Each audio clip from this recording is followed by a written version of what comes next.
Hansı cümlədə ki ədatdır? A variantında biz buna görə deyirik ki, evdə qalın. Burada bilirik ki, deyirik xəbər vəzifəsində işlədilən sözdür və qaydamıza görə əgər ki bağlayıcısından əvvəl xəbər vəzifəsində işlədilən söz varsa, yəni ki-dən əvvəl xəbər vəzifəsində işlədilən söz varsa, ki bağlayıcıdır.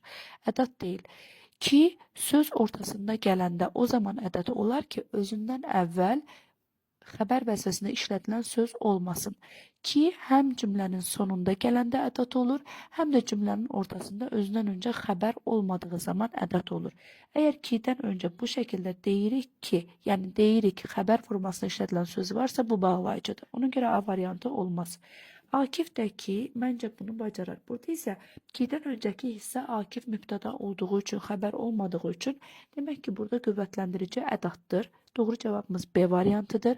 Niyə digər variantımız olmaz? C variantında indiki bağlayıcısını görürük. Bilirik ki, indiki şərt bağlayıcısıdır.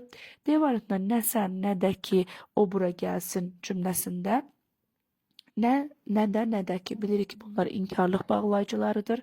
Y variantı isə madam ki, yenə bilirik ki, şərt bağlayıcısı olduğu üçün Y variantı da olmaz. Doğru cavabımız B variantı oldu.